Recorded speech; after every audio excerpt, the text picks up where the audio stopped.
Okay, we're going to talk about synchronizing our gradebook again, getting set up for second semester. If you archived your first semester classes, need to get new Google codes into your second semester classes. Also want to talk about if you didn't synchronize your gradebook first semester and you're wanting to try it out again. We've made a lot of improvements, really stabilized the synchronization. So if you maybe shied away from it because it was new and a little daunting, second semester might be a great opportunity to try setting up Google synchronization. So the first thing that we're going to do is we need to go into the Gradebook Setup. And so I've already got us there to keep so you're not seeing any of my student information. But if you go under your Gradebook tab at the top in Synergy, and you're going to go to Gradebook Setup, and that's going to be where you're going to go for your Gradebook Setup. From here, what we're going to need to do is we're going to want to jump over to our class settings. Okay, and so when we get into our class settings, this is going to be where we've got our where we can do our synchronization for our gradebook. Get over here into my class settings. Why is this not?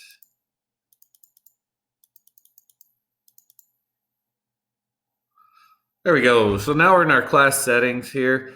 So what we're going to do once we get into the class settings tab of our gradebook, this is where you can see where you've got your synchronization for your Google Classroom. So if you've got this turned on, so these are all of my semester 1 classes.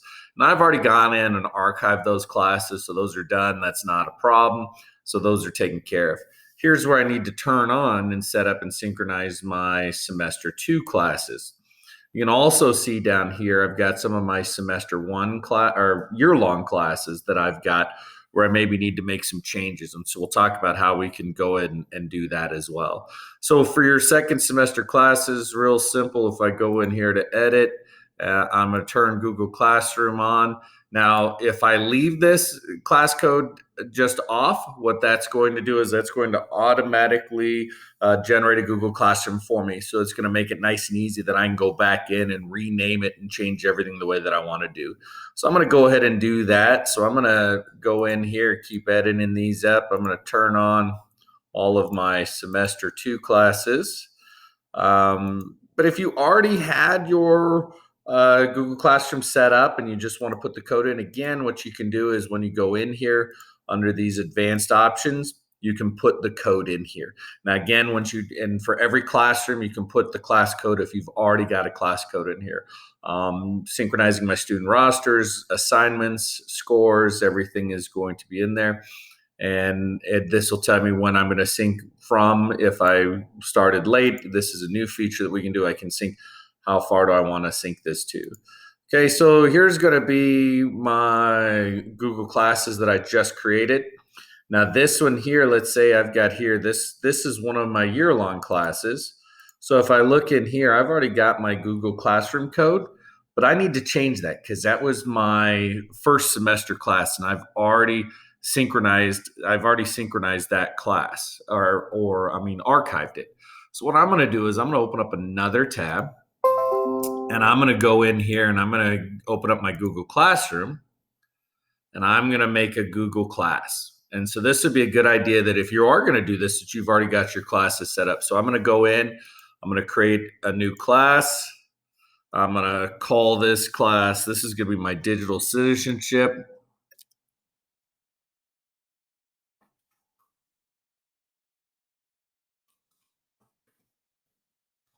And this is going to be my section for this one because this is one of my year-long classes. This is going to be period 2 Mondays. So this is going to be my period 2 Mondays. Again, I can put my course type in here. So I'm going to do here. And if you don't have one of the drop downs, you can make your own. I'm going to call this technology. Oh, I clicked out of it by chance here. So we're going to call this here digital citizenship. This is my period 2 Monday, and we'll call this technology. And the room that we meet in my classroom is B113. Now, one of the things that you can do that some people do is you don't have to put You could put something in here. Now, it wouldn't be an active link, but if you had maybe a link to something, you could give them a URL that they could then copy and paste. You could put anything you want into these that will show up. So it doesn't have to be a section or subject. You can put whatever it is that you would like to put into it. So once I create this class, though, this is going to have all of the things that I've done. Now, I've archived my first semester class, so my second semester class is going to have a new Google Meet code as well. So I'm going to have to go back in. Here's my class code. So what I'm going to do is I'm going to take that class code. I'm going to copy it. I'm going to go back into my Synergy, and I know that this is my period 2 Monday. So what I'm going to do is I'm going to go down here to edit this, and I'm going to go in here and I'm going to put in my new class code there. So now that's going to be my class code so that I've got everything. Now this is going to be, this one is going to be real important because I don't want to synchronize my assignments from the very beginning here, because this is going to be my second semester. So I don't want to bring over all of my assignments if I have a year-long class. So this is going to be really important that you change this. So I'm just going to make this so that this is going to come over from today's date. So we're going to make this from today, the December 29th, right? And so if you are in a year-long class, really important, you want to make sure that you're not syncing assignments from, if you are using a year-long class and you have it, your archive class or whatever you got. Now, if you're doing a new Google Classroom, it won't come over. But if you're using your old Google Classroom and you're bringing it over for second semester, you might want to change that date to make sure that you don't get anything. Once we get everything here, I'm going to hit my save button. And what this is going to do, now this might take us a little bit because it's going to go through and it's going to create all of my Google Classrooms now. So now it's going to set up and create all of my Google Classrooms. Now what happens when you use those Google, you set up and have Synergy or the district create the Google Classroom for it, you'll be invited as a teacher to that classroom. So then you would have to say that you want to accept that classroom so that you've got it. So once we're done with this,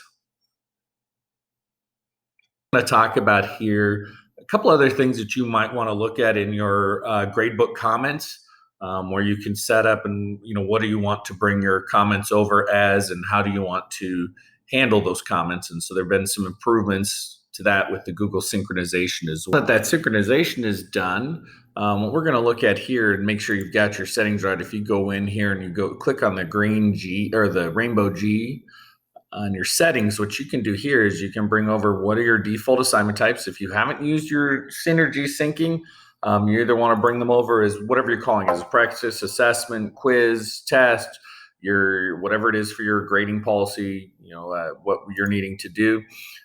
Default point value, you can set if all of your assignments are worth 20 points or 30 points, or most of your assignments, you can set those.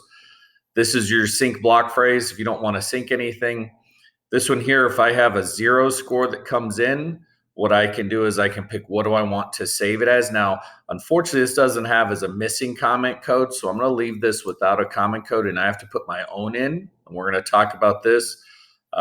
We can overwrite with blanks, so blanks will overwrite it. So now what I'm going to do is go into my assignment, my comment types under my Gradebook. And here is the last piece that you really want to look at here when you get into your Gradebook Comments.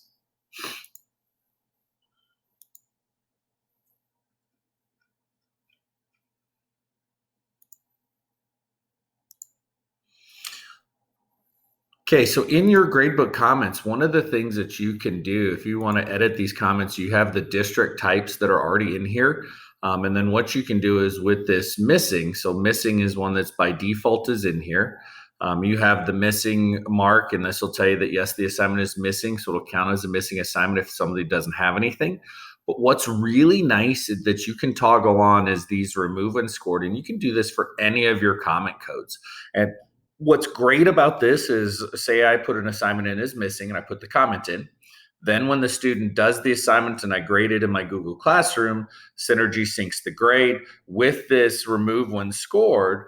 it will remove the comment once a score other than that 0 goes in there. And so that's a great tool to use to keep track of your missing assignments. It also makes sure that those missing comments get removed so that you don't have a student that maybe has 5 missing assignments, but when the parents or student goes through the grade book, they say everything is turned in and the teacher just forgot to take off those missing comments.